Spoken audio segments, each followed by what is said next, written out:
Makanya ya akhwal Islam azani Allah, tidak ada satupun nabi yang diperintahkan memberontak. Ada nggak nabi diperintah memberontak? Nabi Musa apakah disuruh memberontak kepada Firaun? Enggak. Disuruh hijrah.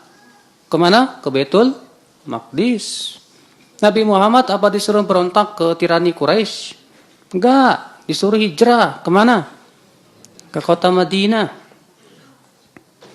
Enggak ada satupun nabi yang mereka diperintahkan oleh Allah untuk memberontak ya akhwal Islam azani Allah. Memang sebagian tabi'in ada yang terjadi pemberontakan, tapi lihat hasil akhirnya, Pak. Di zaman Hajjaj bin Yusuf, waktu itu ya para tabi'in bangkit untuk berontak waktu itu di Kufah. Terjadilah perang melawan Hajjaj bin Yusuf yang merupakan panglima perangnya Abdul Malik bin Marwan. Iya. Tadinya pasukan Hajjaj hampir kalah, Pak. Tapi Hajjaj pinter. Iya, akhirnya pemberontak itu dihabisin, Pak. 120.000 kaum muslimin dibunuh secara pelan-pelan. Pelan-pelan, tau nggak? Pelan-pelan. Cunggil matanya dulu, ya digunting dulu, habis sampai mati. Itu yang jumlahnya ada 120.000. Demikian akhwal Islam, makanya pemberontakan itu tidak menguntungkan, Pak, di mana-mana. Makanya kata para ulama, ya setelah melihat sejarah-sejarah pemberontakan itu, lebih baik kita dipimpin oleh pemimpin yang zalim daripada fitnah yang terus-menerus tanpa ada hentinya. Ya.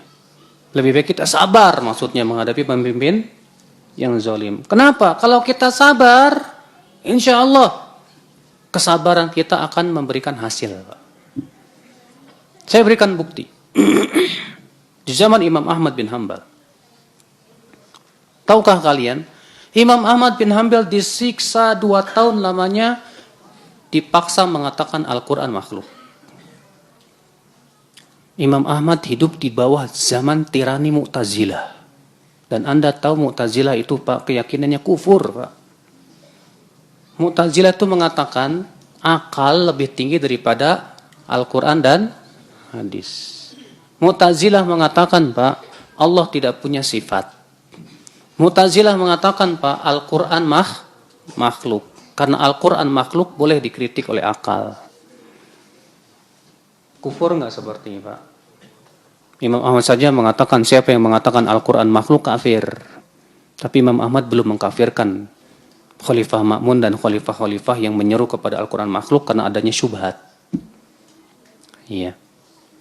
Sampai Imam Ahmad ditangkap. Dan banyak ditangkapi dari para ulama Islam. Imam Syafi'i kabur ke Mesir. Iya. Maka Imam Ahmad disiksa, dicambuk setiap hari, dicambuk untuk mengatakan Al-Quran makhluk.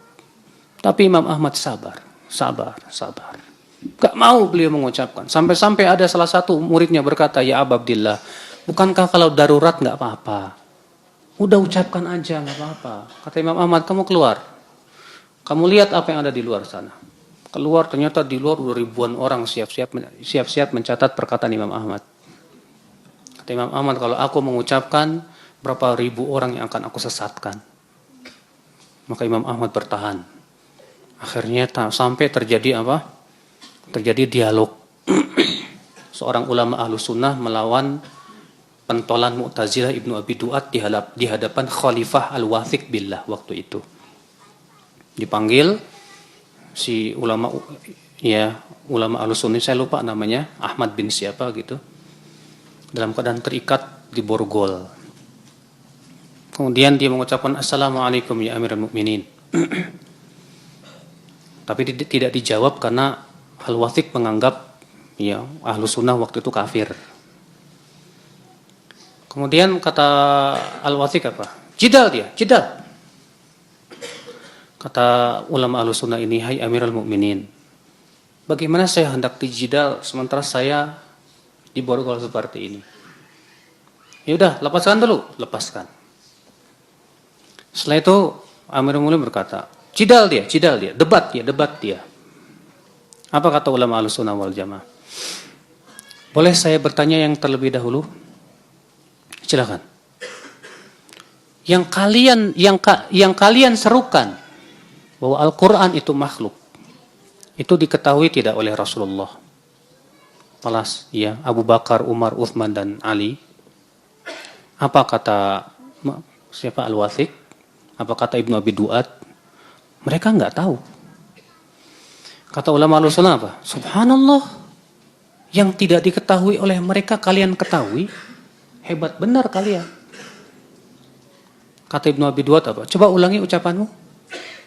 Yang kamu dakwahkan bahwa Al-Quran makhluk itu, Al-Quran itu makhluk, diketahui nggak oleh Rasulullah, Abu Bakar, Umar, Uthman, dan Ali? Oh, diketahui. Iya. Baik. Kalau mereka tahu, mereka mendakwahkan tidak? Tidak. Subhanallah. Kenapa kamu mendakwahkan apa yang tidak didakwahkan oleh mereka? Diam, Pak, nggak bisa jawab itu ya. Si pentolan Mu'tazilah ini nggak bisa jawab. Maka Al-Wathiq billah pun langsung masuk ke kamar sambil nutup mulut gitu dan berkata, benar juga kata Syekh ini ya. Kalau mereka tahu tapi tidak mendakwahkan, kenapa harus didakwahkan? Akhirnya dia mengumumkan, lepaskan semua yang di penjara. Termasuk Imam Ahmad dilepaskan, Pak. Bayangin 2 tahun lamanya disiksa, remuk tuh, Pak. Dibawa ke rumahnya Imam Ahmad bin Hanbal. Dalam keadaan beliau Masya Allah. Maka berkumpullah para fuqaha Baghdad, para ahli-ahli fikih dan ulama Baghdad di rumah Imam Ahmad. Apa kata mereka? Ya Aba Abdillah, inna hadzal amra qad tafaqam. Urusan ini tampaknya sudah berat ini. Al-Wathiq ini kayaknya nggak bisa kita biarkan, ya Aba Abdillah. Kita harus memberontak. Kita punya kekuatan. Kita lebih banyak. Tapi subhanallah Imam Ahmad udah 2 tahun disiksa. Apa jawaban Imam Ahmad? Ad-dima, ad-dima. Jangan sampai darah kaum muslimin terkucur gara-gara kalian. La tanzi'unna yadan min ta'ah. Jangan kalian cabut ketaatan kalian. Maka Imam Ahmad membawakan dengan sanad-sanad yang sahih ke Rasulullah kewajiban untuk sabar menghadapi pemimpin yang zalim. Bayangin, Pak, beliau udah disiksa 2 tahun, Pak. Coba kalau antum yang digituin. Diajak pemberontak, ayolah. Saya ini 2 tahun nih siksa nih. Iya kan? Imam Ahmad enggak, dengan ilmu beliau berbicara, bukan dengan emosi. Inilah hebatnya ulama, Pak. Sabarlah, sabarlah. Bersabarlah mereka ya akhi. Gak lama, Pak, gak lama, 2 tahun toh. 2 tahun Al-Wathiq meninggal dunia. Digantikan oleh Al-Mutawakkil Allah. Rupanya Al-Mutawakkil Allah diam-diam mencintai Imam Ahmad. Maka diangkatlah Imam Ahmad. Ulama-ulama Mu'tazilah gantian dimasukin ke penjara semuanya. Sunnah diangkat setinggi-tingginya. Karena kesabaran. Bayangkan kalau waktu itu Imam Ahmad tidak sabar. Yang ada terjadi apa?